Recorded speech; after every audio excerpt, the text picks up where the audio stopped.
देखकर बहुत कुछ सीख रही हैं। जैसे आज तो वो सुबह सुबह बेसुरे आलाप ले रही हैं। सा रे गा मा धा। माँ जी, सारे गामा पा धा नी सा होता है। अरे वो तो सब गाते हैं, ये मेरा स्टाइल है। आवाज तो कम कर लीजिए माँ जी, पर्दे फट जाएंगे कान के। ये कहो कि पर्दों में आग लग जाएगी। देखना, मेरी आवाज सुन के जज आग लगा देगी, आग लगा देगी, तू तो आग लगा देगी, ऐसा बोलेंगे। सरिता वहां से परेशान होकर चली जाती है और सास रियाज जारी रखती है। सा रे गा ओ, सा रे नाचो। तभी बाबूजी दुकान से लौटते हैं। अरे देव की, क्यों तानसेन बनी हुई है? कान से खून निकालोगी क्या? अरे क्या हुआ, रियाज तो करने दो मुझे। इसको रियाज बोलते हैं? ऐसा लग रहा है जैसे घोड़े हिना रहा है।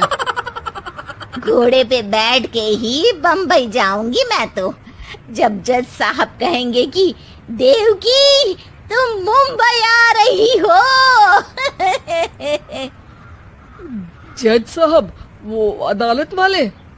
अरे नहीं नहीं, बड़े लोग हैं, आप नहीं जानते हैं। ओ मैं तो छोड़ चली अपना ये देश, बम्बई मुझे प्यारा लगे।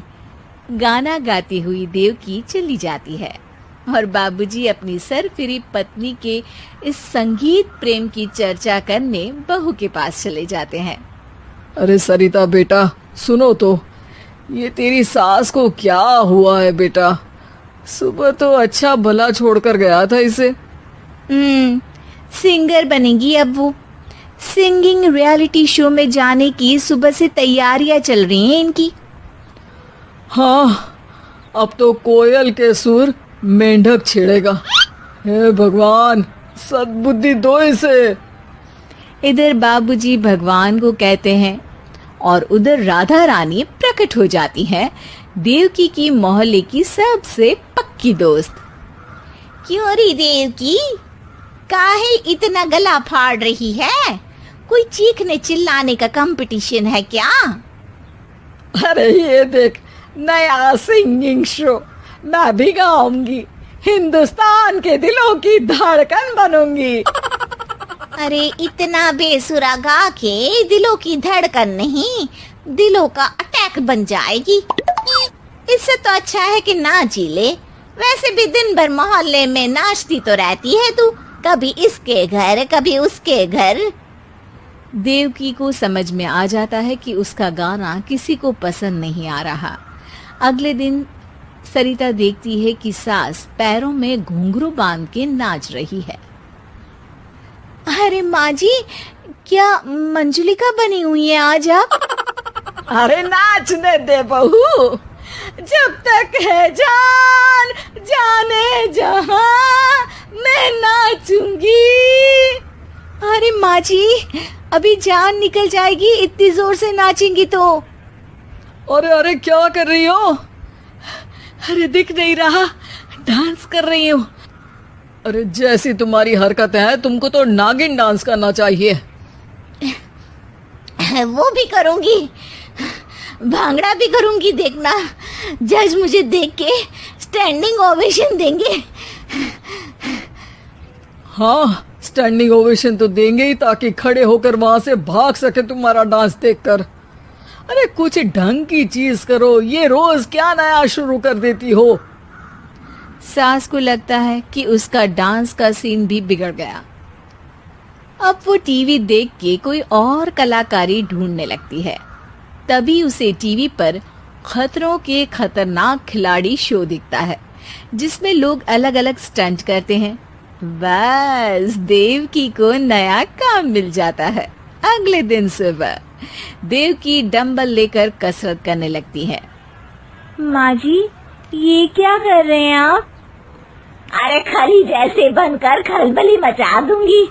कल मैंने खतरों के खतरनाक खिलाड़ी देखा और सोच लिया कि मुझे वही जाना है। हाँ बस। तभी वहाँ बाबूजी भी आ जाते हैं। अरे इतना भारी डंबल, अरे गिर मत जाना कहीं लेकर। अरे चुप करो, तुमसे कुछ नहीं होता इसका मतलब ऐसा नहीं कि मुझसे भी कुछ नहीं होगा। मैं तो खतरों के खतरनाक खिलाड़ी में जाने वाली हूँ। हाँ, मैं तो इस शो में तभी गया था जब तुमसे शादी हुई थी। तुमसे शादी करना भी खतरों के खतरनाक खिलाड़ी में जाने से कम थोड़ी ना। अब चुप भी रहिए। अरे बहू, वो भारी वाला डंबल उठा कर ला तो। अरे नाना माँ जी, आप संभाल नहीं पाओगी। अरे मैंने टीवी में देखा था, एक आदमी कार उठा लेता है, इतना तो मैं उठा ही सकती हूँ ना। बहू घबराते हुए भारी वाले डंबल माँ के हाथ में दे देती है। जैसे ही माँ दोनों हाथ ऊपर करती है, पूरे शरीर का बैलेंस बिगड़ जाता है और वो पीछे की तरफ गिर जाती है। डंबल जाकर टीवी में लगता है और टीवी फूट जाती है। माँ जी, उठिए माँ जी। बाबूजी बहुत तेज हंसने लगते हैं। बाबा बाबा, टीवी और बीवी दो टेंशन थे मेरे, आज एक कम हो ही गया। बहू भी सास को उठाते उठाते इस बात पर ताली बजाकर हंसने लगती है।